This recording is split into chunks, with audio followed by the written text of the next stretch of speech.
and welcome back. We're back so soon, or this will be the first time in December, and the idea is just to clear a few things up. Okay, now I've laid out a little plan with a few pages to work off of, and hopefully try and bring this to a conclusion within, hopefully within the hour. So again, a little short film for you. Right, now, I see some of the information, if not most of it, has actually been carried through, which is a good thing, and I appreciate it greatly. And I know some of the content from the last video was a little bit hard-faced, so I can offer a marginal apology. However, only to an extent whereby I know there are some sensitive people out there.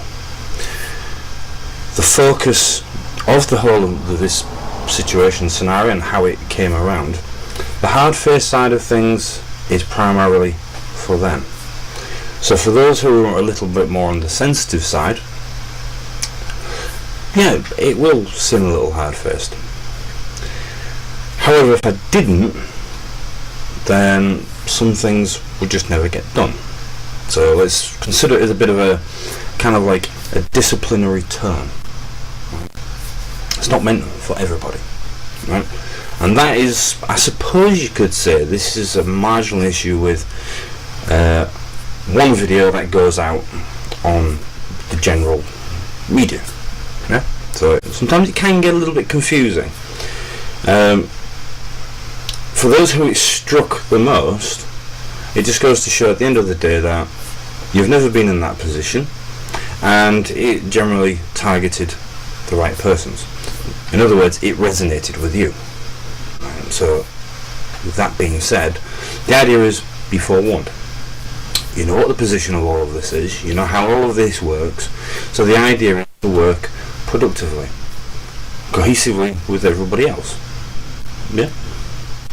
Then I wouldn't have to bring out that attitude, shall we call it. Yeah? On the other side of it all, I use the expression blowing smoke out my ass on a couple of occasions. Now, that was relating to my background.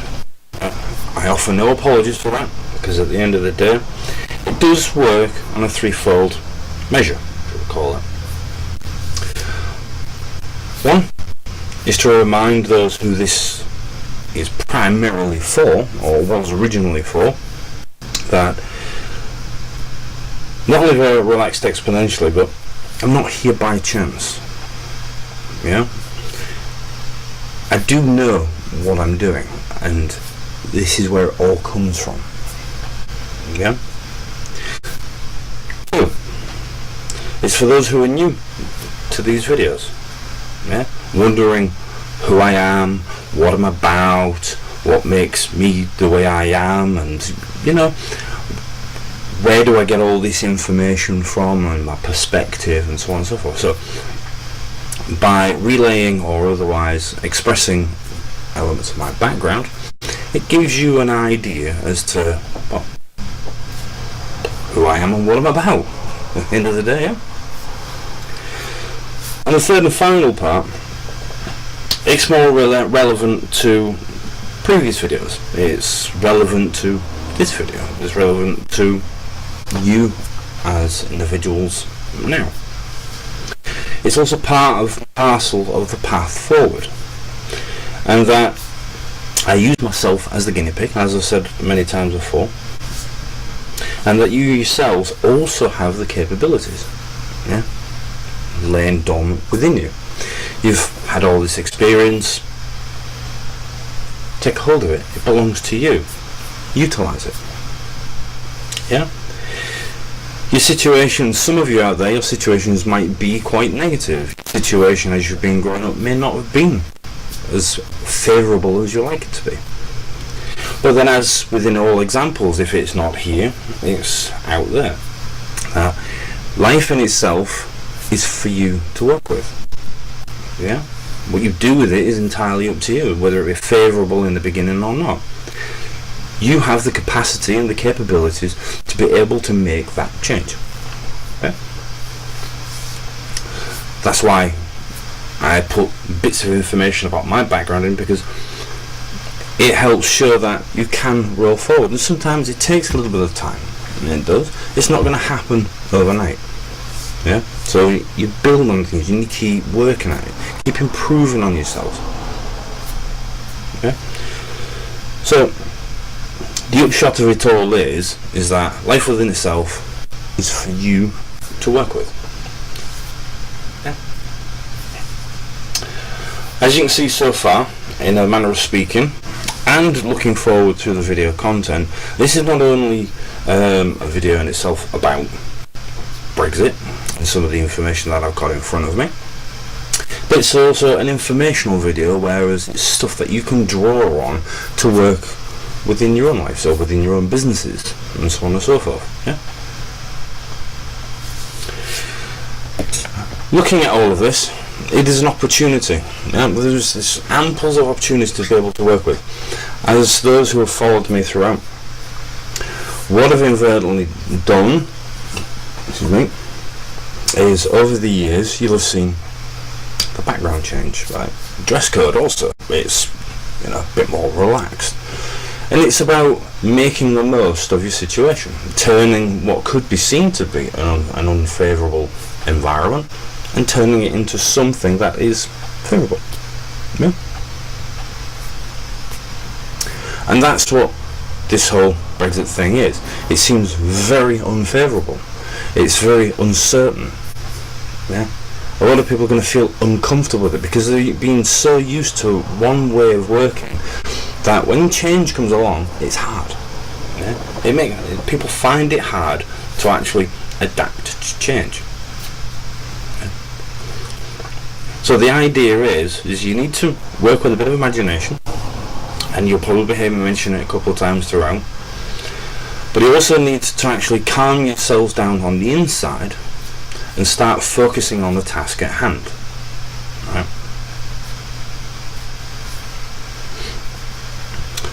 Okay. That being said, put you to a side. Withdrawal agreements, documents in general.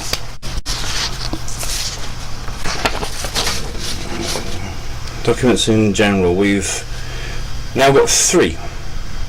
Well, 2, literally, legitimately speaking. You have the withdrawal agreement, which is the 585 pages. Legitimate. Then you have the 12-page notes that I wrote and put with the last video. Not so legitimate, it's just notes. And then you now have the 6-page advisory document from the Attorney General Office.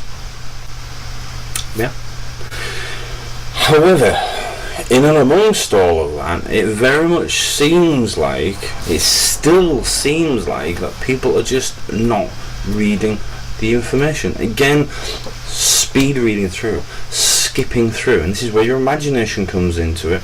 As you're reading through, it will take you a little bit longer, right? But read through it, through the information, the way it was intended to be read. Yeah, with the ofs, the thers, the ons, the its, the ats. Yeah.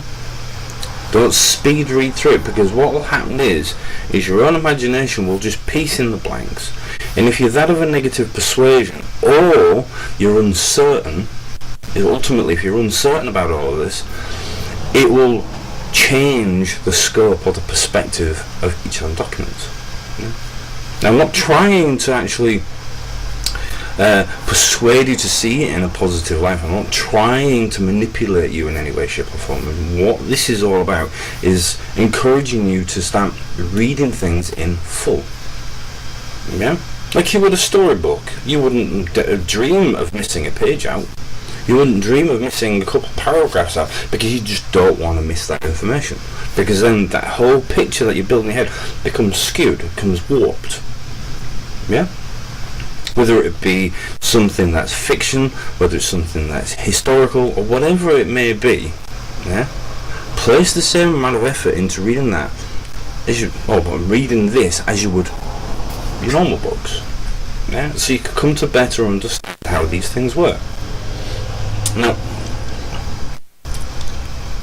while that being said, or with that being said, and while there are, it's now come to pass where Parliament have said the government is in contempt of Parliament, I'm not overly certain, based on the way that this, especially Section 2 of the AGO's or the Attorney General's office's advices, this is a last minute thing.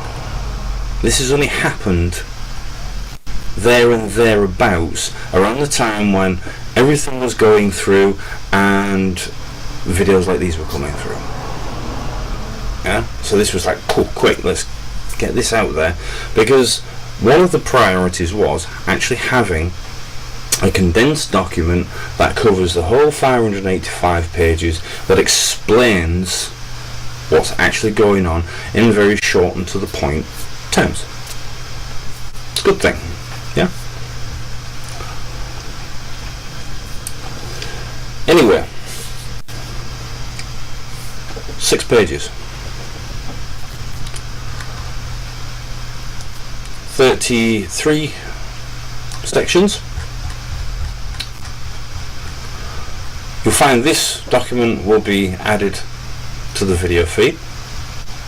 What you'll also find is, as I've highlighted particular sections of it, like I did within the World Banking's document, I highlighted a few, drew out and highlighted a few elements of it. But because this is a much smaller document, it's just simply allowed me to actually put some yellow markers on. Now, the yellow markers themselves are all the key bits of information. The blue markers themselves are also kind of questionable elements. Yeah, and it shows the other side talking, so to speak.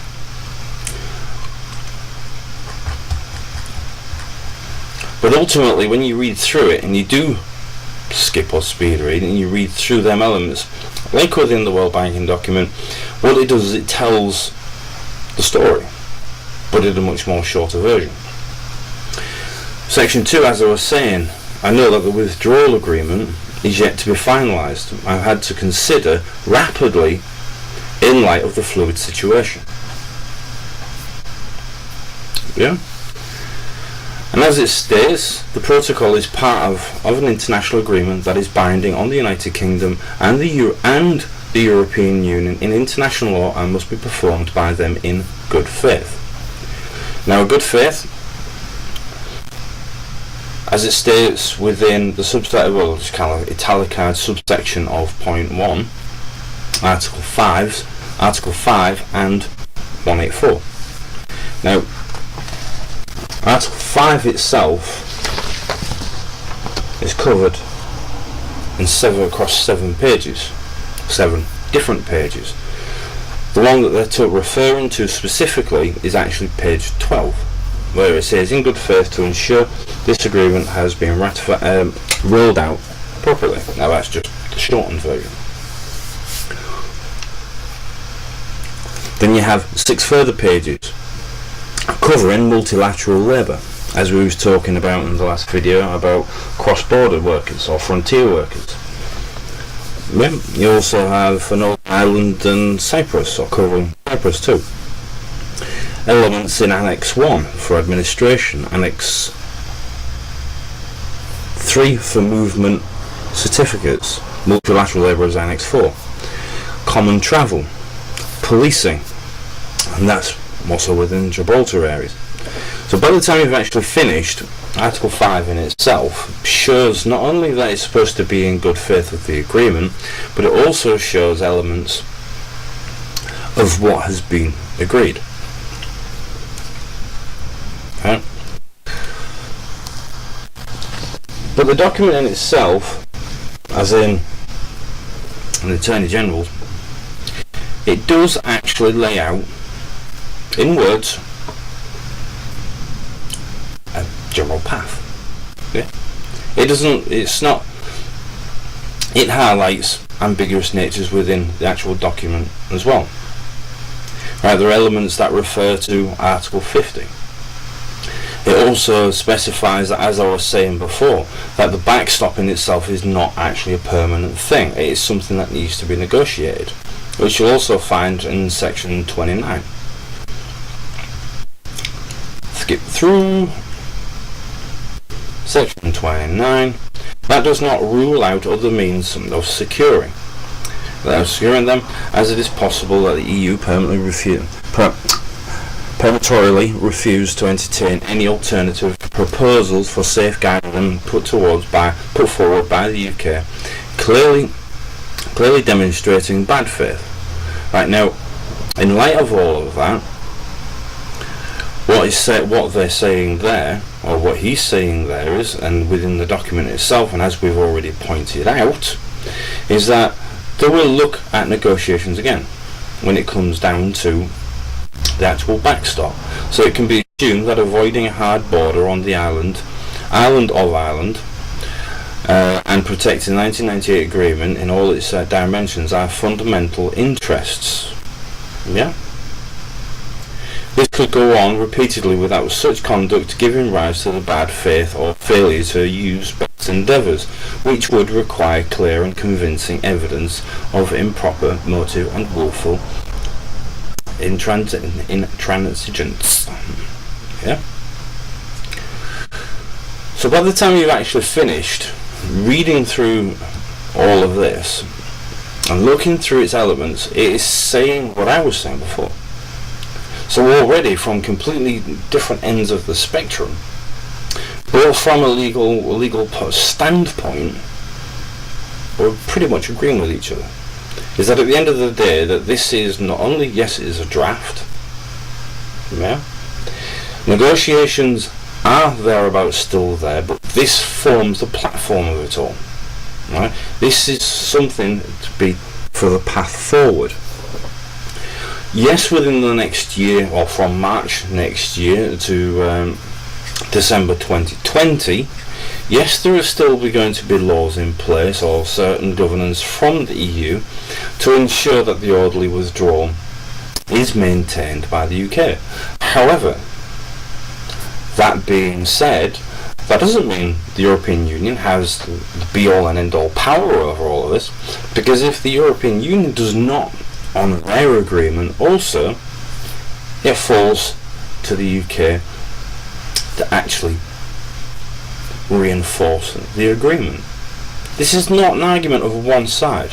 This is two groups, two entities that are actually formalising or otherwise forming an idea of how to separate, but not on bad terms and everything, and to reformalise a new arrangement. So both sides are going to have to be equally accountable for their actions and attitudes. Yeah. It's just unfortunate that a lot of people see it from one side or the other.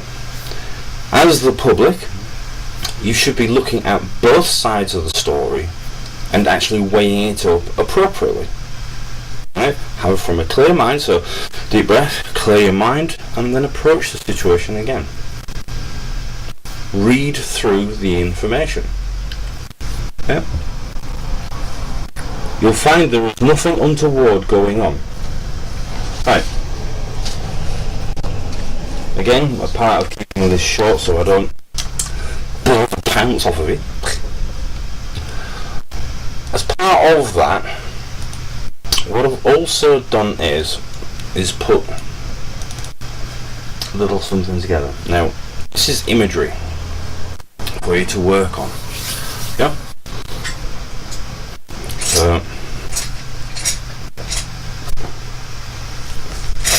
yeah? Let's just blanket it across the screen so you can see it better. Yeah? Right.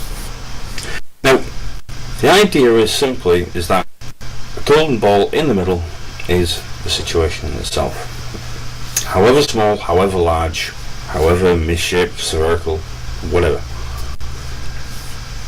It is a situation. Now, that situation itself needs developing.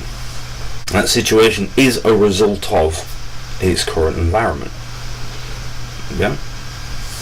So what we're actually looking at is past events. The idea is to come to understand that situation, and part of the reasoning is to come to understand how that situation come about. Yeah? Now, as part of that, we could say, if I just pull this out,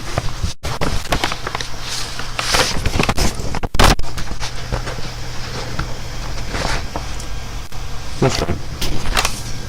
Right, some of these elements,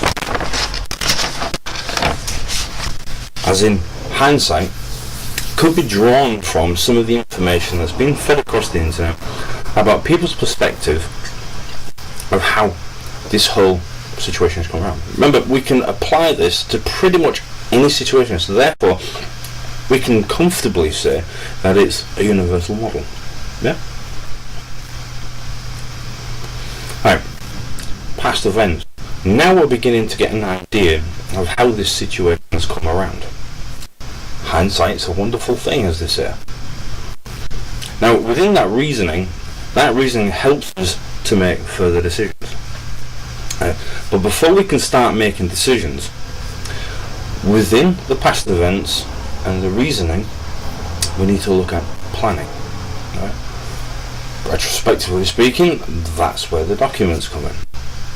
So what we're actually doing is, within that planning, creating the staging. The staging is much like the documents I've got in front of me here, all the bits of paper with scribbles all over them in front of me. Much the same as how TV programs are made. Yeah, little post-it notes or images and whatnot, and these are the screens. This is how the storyline will unfold. Right? So, as I was saying to you before about priorities, it's coming to understand what it is you actually want to, or rather how to actually plan this out. Right, in creating stages. Now you're beginning to actually see how things may possibly work out. So the idea is now is to make it much more of a rounded situation, or something much more tangible to actually work with. The idea is now is we actually have a look at what prospects there are. Yeah? Hence the reason why there's been talks of, I said, trade already. Yeah? Working out trade deals and so on and so forth. Hence the reason negotiations and these documents once again are somewhat open-ended. So what we're actually doing now is creating the sense of foresight, or otherwise creating the platform for foresight. Now we can start creating decisions. Yeah? In which order shall we make the staging, or roll out the staging? Is it conducive to an ideal change pattern in regard to what's happened in past events? And does it marry up to future expectations? You start making the decision, and eventually that will just simply free the ball from which you can roll on with. Yeah? Very simple, very straightforward. The situation itself, identifying the past events, so it's hindsight. Use sound reasoning. You have to use reasoning within that, and a sound reasoning. Now, whether that be qualitative or quantitative data. Personally, I don't stow away too much in either one on their own. Personally, as you'll have seen throughout, what I do is actually use both qualitative and quantitative data, because it gives me a much more rounded idea of the situation that's been presented. Yeah? And then it allows me to be able to actually make sound decisions, and then making plans to make further steps forward towards future prospects. It gives me foresight, yeah, towards to come ahead. Right, so that's that one. Play with it. Now,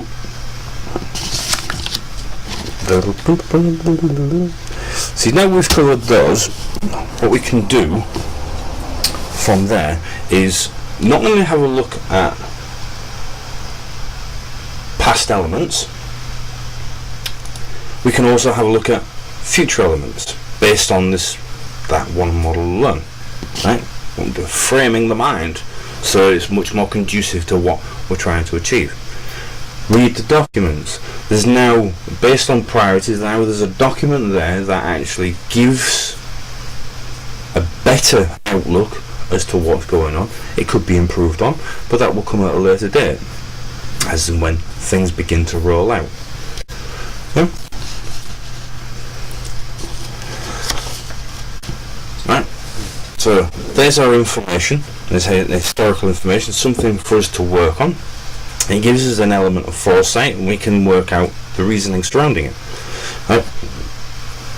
Part of that foresight also revolves around conversations where we was talking about, when you talk about other people's videos, right, and also adds weight to the debating element, which we'll come into in a moment. Somebody's already laid out 3 or 4 parts for, you know, the reasonings of the benefits, the pros to European Union membership. Yeah. But what we're going to do is look at the current document. Yeah. Now, that is the image, so I'll blow that up for you.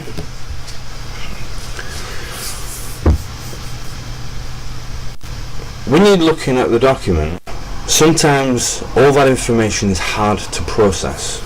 Now, imagination being what it is, the imagination processes information and then generates an image as to what it believes is being said to it, or what is being inputted into it.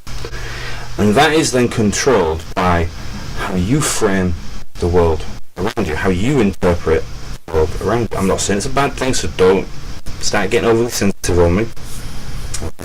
I understand the sensitivity side of things. I'm more the extrovert and an empath, right? So I understand generally how things work out, so don't get too far ahead of yourself. Right? Now, within that framing, whether it be negative or positive, whether it be impartial, whatever, bias even, or unbiased, no matter which way you look at this, the imagination processes the information and based and governed on your subconscious frame of mind, how your programming, shall we call it, it will present you with an image that you will better understand. And then in turn, if you don't consciously, or if you are not consciously aware of that, shall we call it, that imagination, that image, the imprint, right, your attitude will then in turn be governed by what it is you see. Right? So this image now is effectively all the information placed into an image. Right? What you're looking at is a joint development plan. Right? It's now been sorted and agreed to on both sides. Right? Well, by the leaders of all sides. Okay? Now, there's a lot of confusion over, you know, what is and what isn't.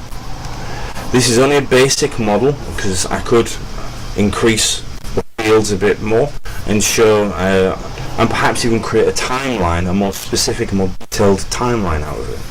However, as part of the document that's been presented now from the Attorney General's office, what I've done here is basically by February 2019, looking at our priorities, we should be in a position to action out citizenships and economics, to come to better understand and what needs to be done, citizenships and economics, right? And that should at the very least be covered by December 20. Right? That is then the transition period. Right? The ECJ, lawsuits and the claims are applicable within that period. Yeah?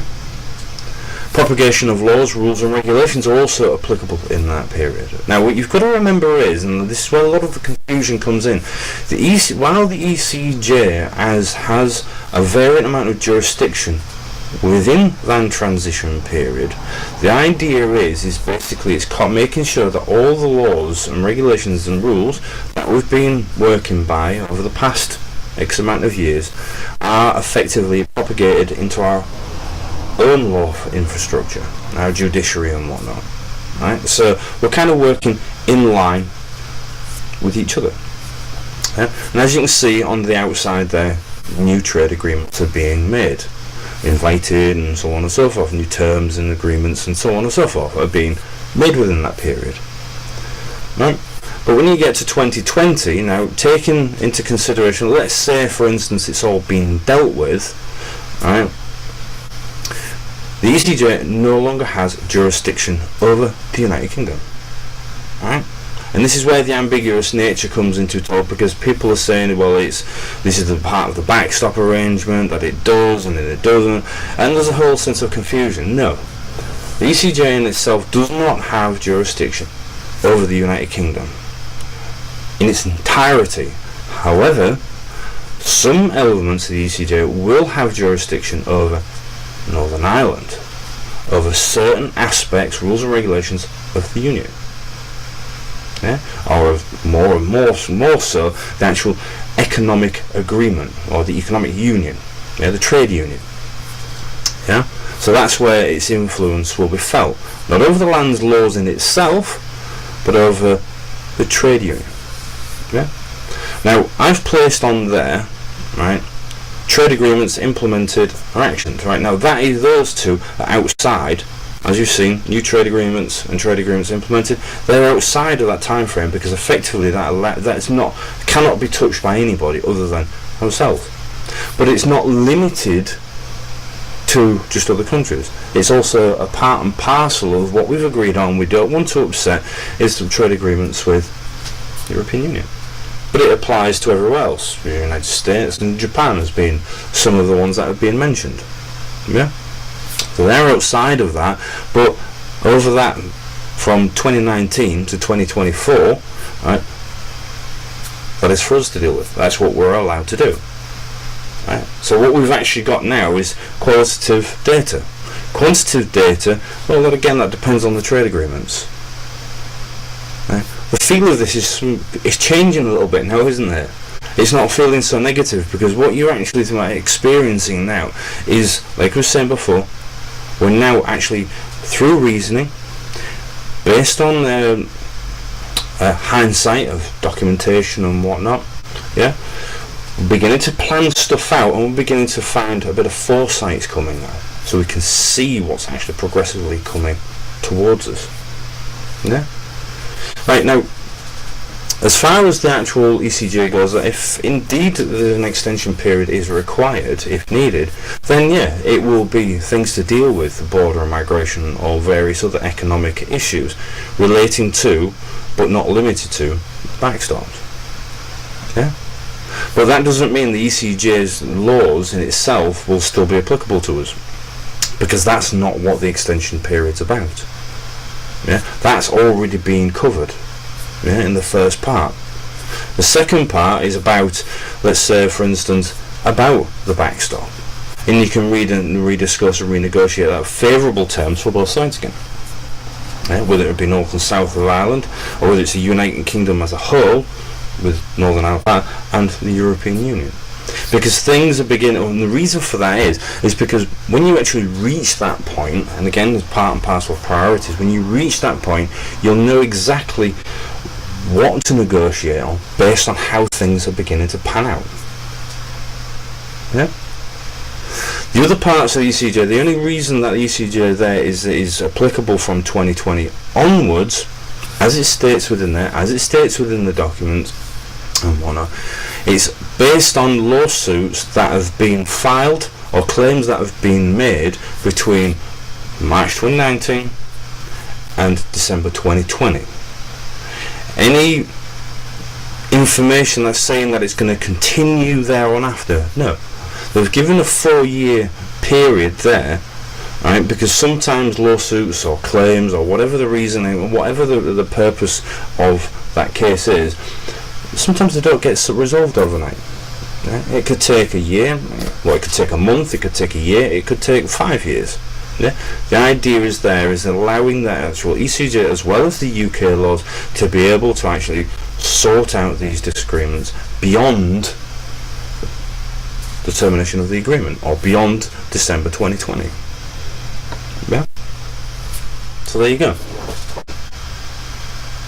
Very simple, very straightforward. That is what everything All the information is saying there are finer details to this.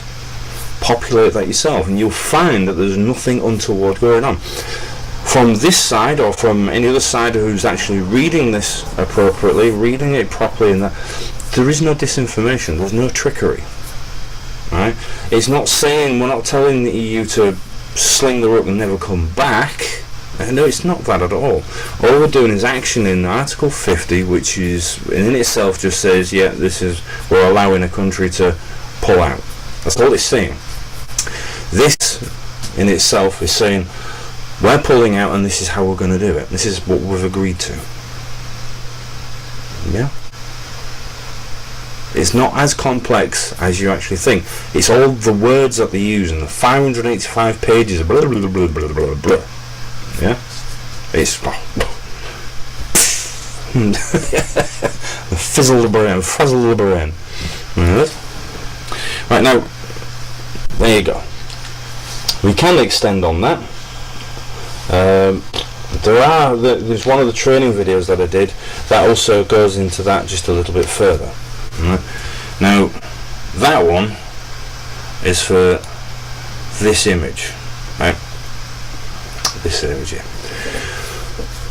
Effectively, it's more about planning. It's more about returning. There's planning forward, and basically plan C do, or C plan do, then return back again to make sure that, and you check just to make sure everything is working properly. Now, this particular model is about the two perspectives that have been used over the years.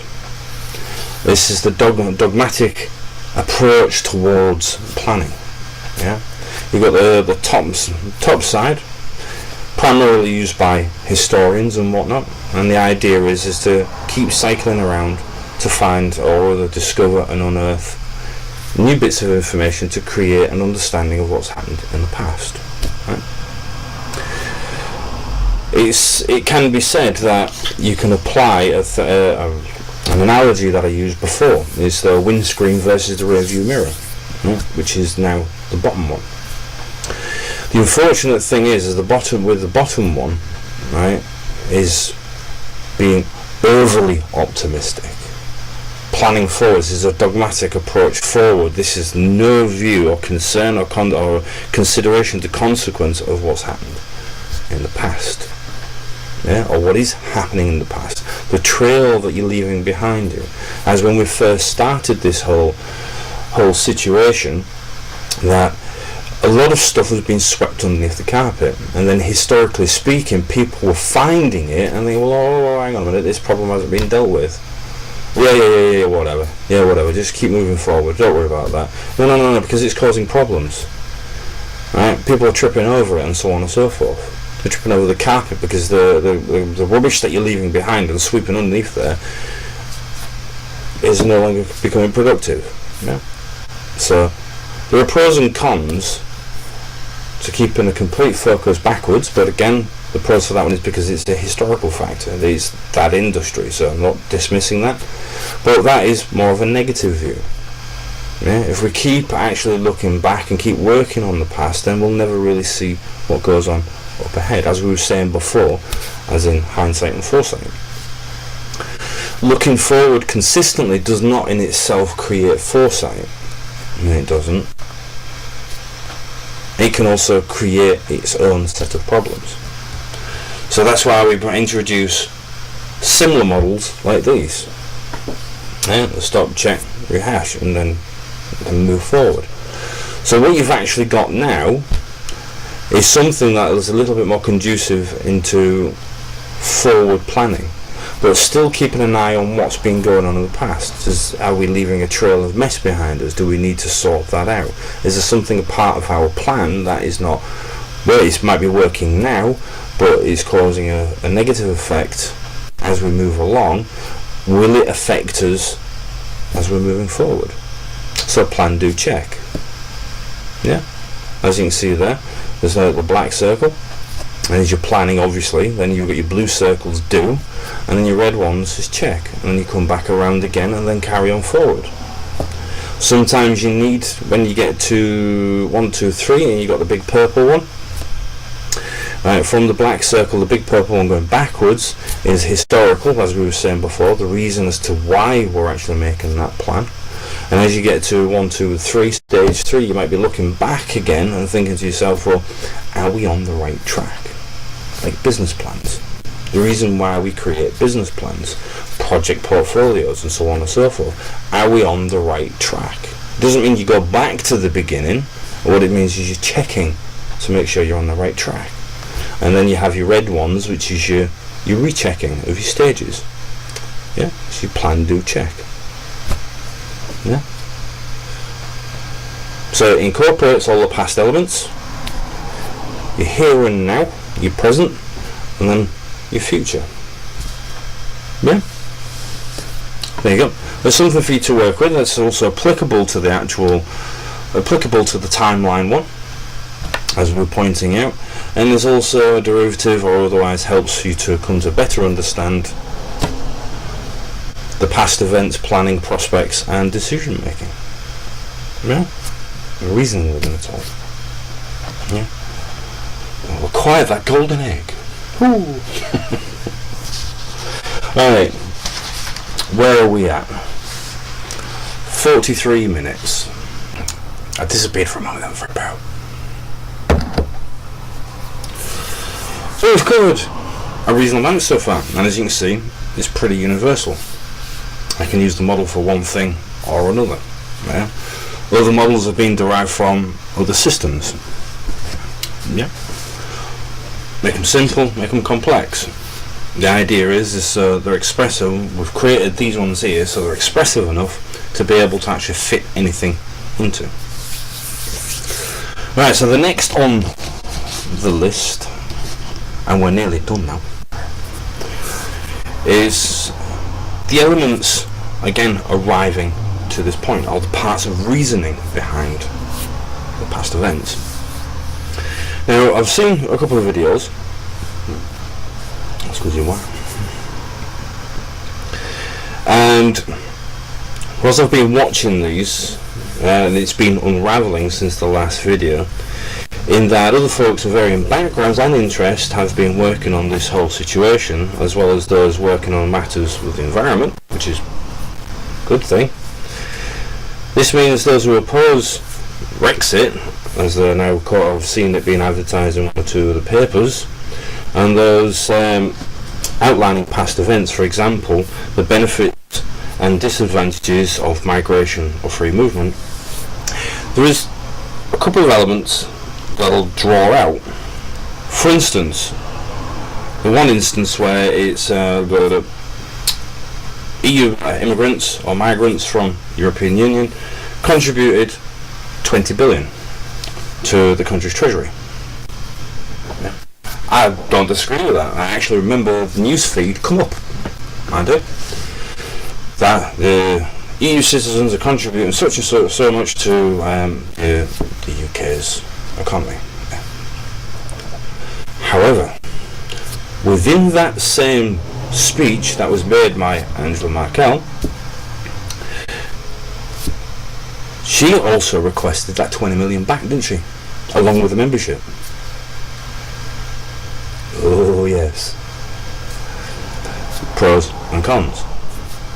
Whilst they may have done, the attitude and the way things have worked out, remember, I'm not leaning in one way or the other. I'm simply here pointing out facts. In a form of arbitrary or arbiter means of understanding. Taking all the information and looking at the pros and cons, and it's like, yeah, you're right. I remember that situation, I remember that news feed. However, on the flip side, they wanted that money. And it had to be said that, whoa, hang on a minute. They may have contributed 20 billion to our treasury, but what have UK migrants contributed to your economy? Yeah? Does that mean that we give you the 20 billion for that? What are you going to give in return of what our UK citizens have contributed to your economy and businesses and so on and so forth? Yeah? It's terrible, isn't it? It's not about, again, forget about leaning one way or the other. The idea is straight down the middle. These are the types of arguments that have happened up until this point. Yeah? So much so, even within the same time frame, the European Union requested that, one, they wanted GMT time zone moving. It could have been a marginal joke, who knows, just to wind people up. But they also wanted the sovereignty as well to move across there. These are all facts within the media, that was expressed within the media. So there's 3 already that actually added to the public's decision. Yeah, remain neutral with it all. The idea is the information that I've gathered is not just simply quantitative, it's qualitative. Yeah. It then allowed me to actually make a decision, or otherwise, shall we say, postulate what was going to happen in the future. Yeah. It says here that whilst they've actually contributed, approximately 500 million people, or 500 million migrants, or 500 million people, are currently unemployed. That's not because of Brexit, because it was clearly stated from the beginning that those who are working here, the agreement was that those who are from the European Union can gain citizenship from here. So that's not to say that, well, no, you have to sack all EU migrants. Yeah. So that would suggest then that people have come across here for the benefit system. So people are not daft. Whilst it contributed a little bit towards, shall we say, the actual the building industry, as in towards housing stock and whatnot, people are not working, so how are they paying for all of that? So whilst 20 billion may have been invested, 20 billion maybe is actually coming back out, if not more. And that was seen through the NHS, through housing stock, benefits and so on and so forth. Yeah? It's all evidence to the contrary of any negative claim, or even positive claim. It depends on which way you wish to look at it. Again, it is fact. It's factual, qualitative data. And that is. And then in turn you can create quantitative data from it, or add to it. Yeah? Then because of all of that, and trying to support these extra people in, trying to support our own people, so I'm not forgetting about our own citizens, austerity kicked in. This is all information fed into the media by you folks. Yeah? A lot of it's negative, and that's what, historically speaking, has added to the situation. Is the reason why the situation's here. Then you have the legal parameters which are on top of that people also drew out. There's the fact that they agreed to the 1972-1975 European Communities Act, and then it changed into the Lisbon Treaty. Yeah? Or rather, in some cases, the Maastricht Treaty and then the Lisbon Treaty. So ultimately, from the legal point of view, things have been changed without people, having a say in the matter, because it's going to nationally affect their way of life. Again, historical data. People have reasoned and rationalised with this. Yes, some people have embellished the truth, and those who have decided to leave don't wish any harm on anybody. It's just that the idea is the leaders at the time had actually, fed out disinformation. Yeah. So that's what some of these videos are being about. Is actually dispelling or otherwise sorting out this disinformation that's been fed into the system. There it is. What you've actually got now from all of this, and then the plans forward of how to approach all of this, is a very optimistic way of looking at things. It is, but it's very realistic at the same time. It's not wishing to hold anything against anybody. The idea is just to form or otherwise forge new relationships. Is that because at the end of the day, even now, politicians, journalists and various other folk are just simply spoiling the broth. Yeah? And that's what's causing a huge amount of problems. Again, whichever way this pans out, I'm here just to make sure that all of that is being, any negatives, needless negative or disinformation has been dispelled of. It's been sorted out. No, in actual fact, looking at all of this, looking at both the qualitative and the quantitative data, this is actually what's happening. And this is the direction you're going to end up heading in if you're not careful. Remember, even the future in itself is still unwritten, as I've expressed in the past. The future can always be changed. Utilising that approach, again, that sense of prophetic approach, or rather kind of like looking and postulating ideas as to what's going to happen. Other people have been trying it, which, why not? It helps to take stock of what's going on and what could happen if we're not careful. Like, for instance, we come out completely, which we are coming out completely. The next generation may want to come in, may want to join the European Union as it stands in the formation in which it currently is now, as presented it. However, that being said, and to extend on such statements, not before sound reasoning is taken place first, finding out the full extent as to the expectations. Because now people have got historical information in which to work with, and then they're able to look at situations with a much clearer mind as to, I realise what's going on here and now, so it's not just about the past, it's about the present, what will happen for the future. They may not even choose to decide, not so much as uncertainty, but you've not really changed so much, or you've changed exponentially, let's go with it. It's going to be a 50-50 thing.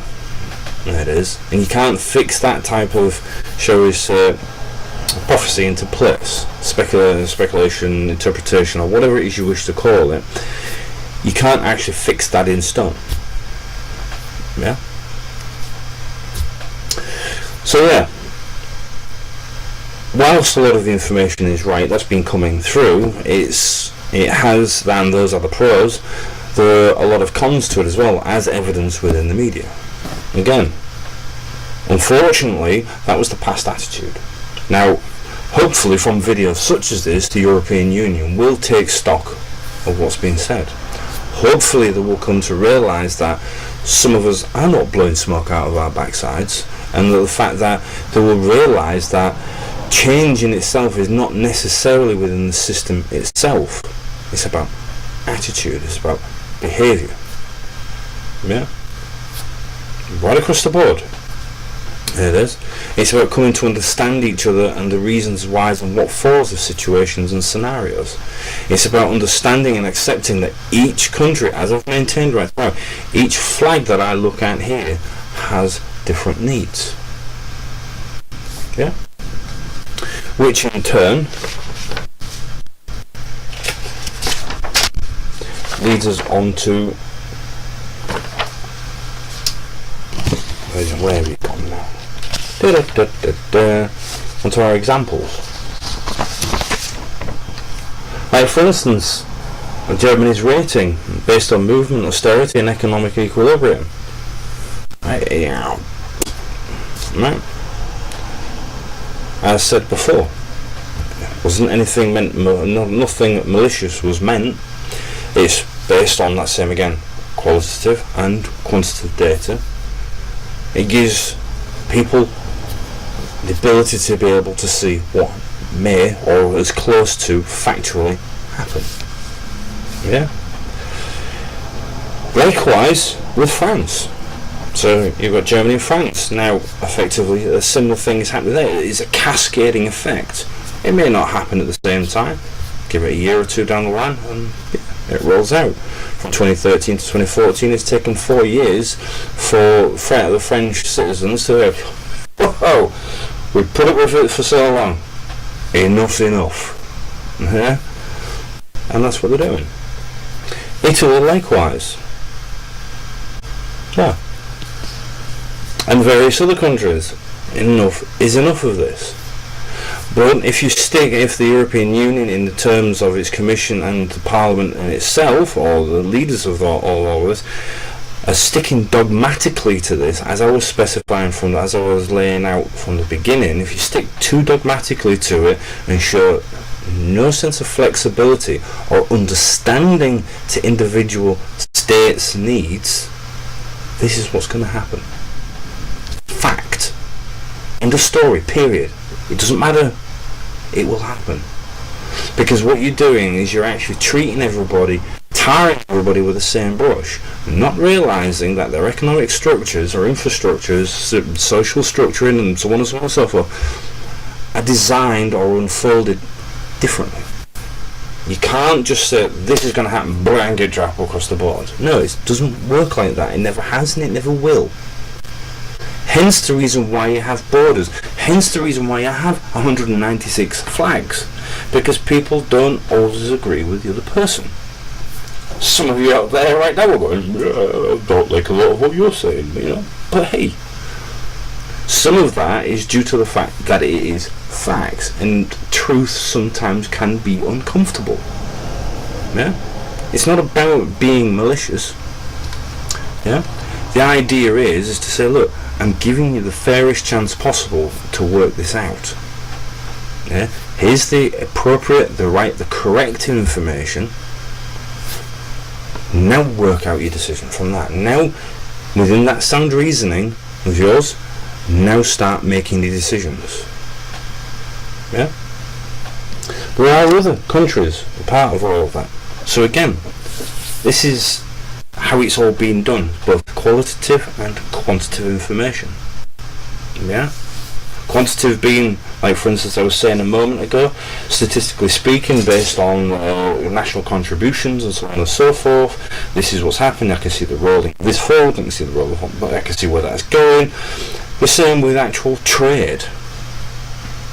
There has not been said, anything being said, that this transition, and after the transition, we're going to be losing trade with the European Union. Our still exports may remain the same. So quantitatively speaking, the playing field will remain marginally unchanged, which is your 3.9%, yes? So marginally remain unchanged.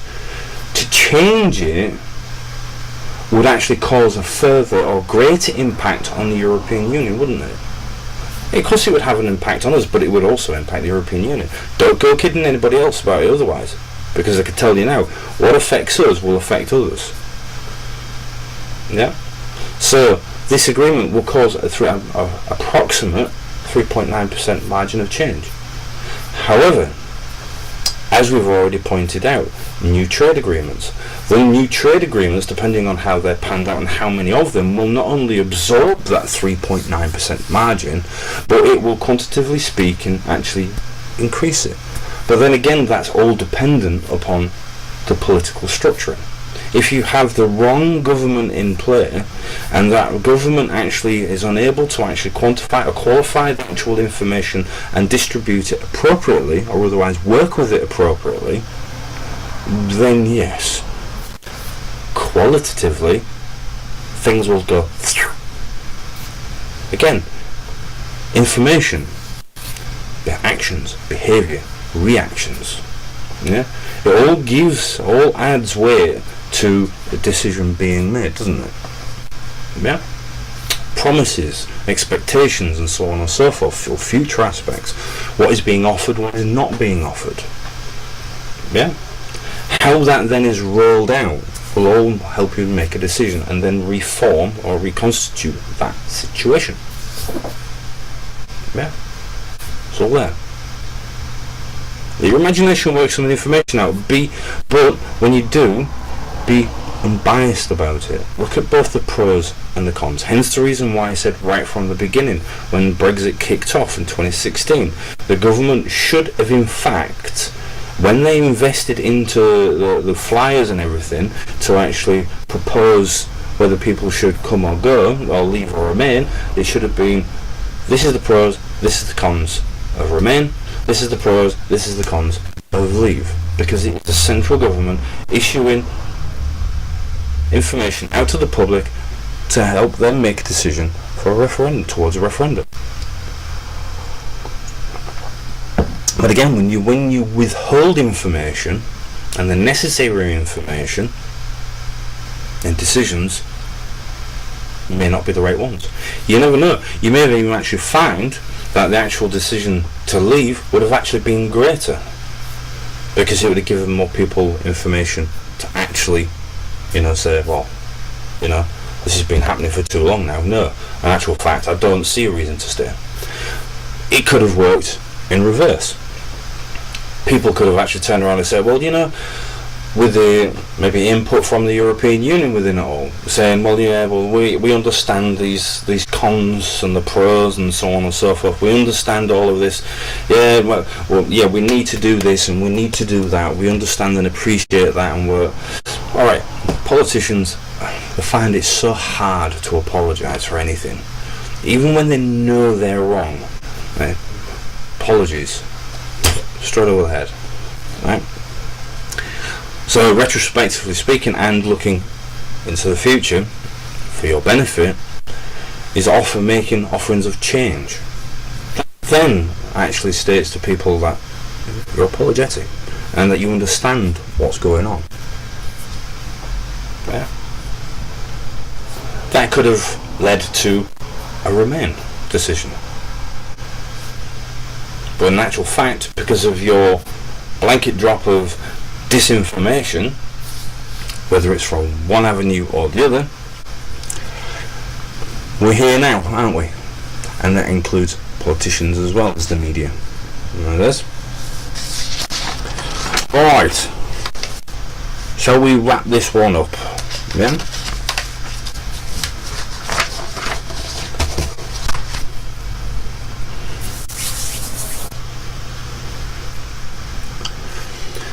Final one that I've placed here is the TV debate.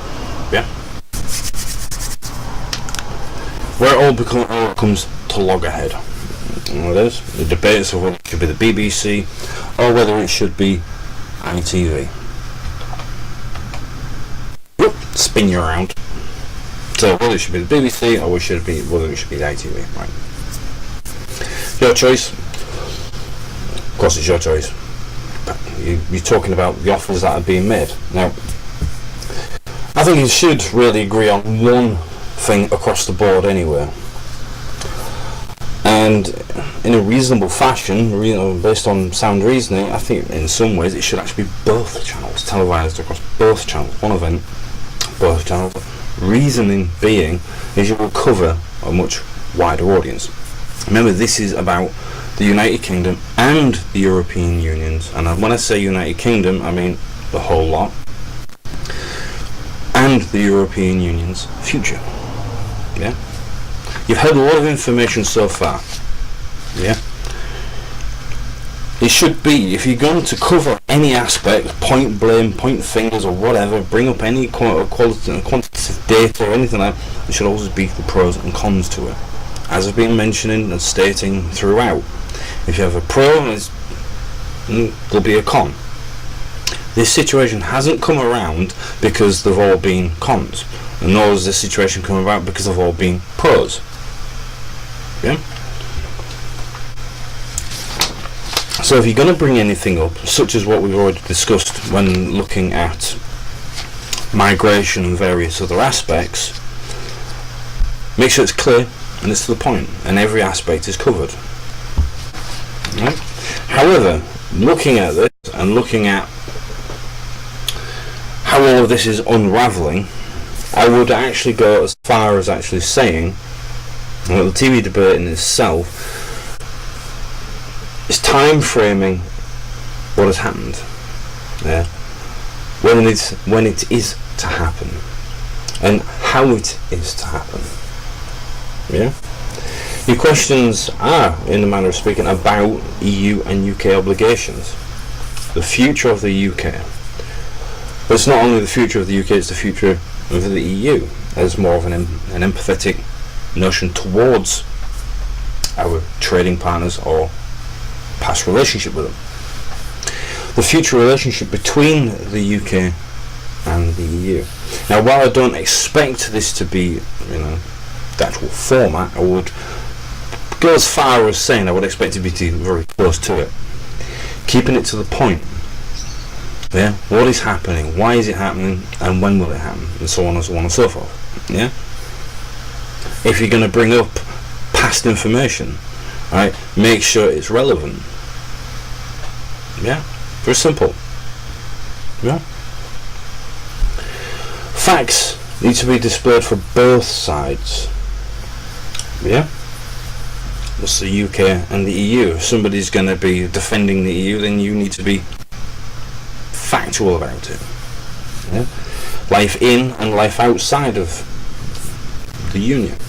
Yeah? Future prospects are not just governed by data that is built on being in the EU, but quantifiable or qualitative data as a whole regarding the UK's future path forward. So it's pretty much everything we've been discussing so far. Yeah. The idea is that out of them models that I've shown you, them basic models that I've shown you, right, you need to be able to populate them areas. It's not just for my benefit, it's for everybody else's benefit. Yeah. It's never been just for my benefit. All of this is here for your benefit. Yeah. The idea is to paint a clear enough picture as to where this is leading, because the one key word that's being used throughout is uncertainty. Yeah. The idea is to settle that uncertainty and show that there is something there. It is not as bad as people are making out. Sorting out the disinformation. These are the facts. Yeah.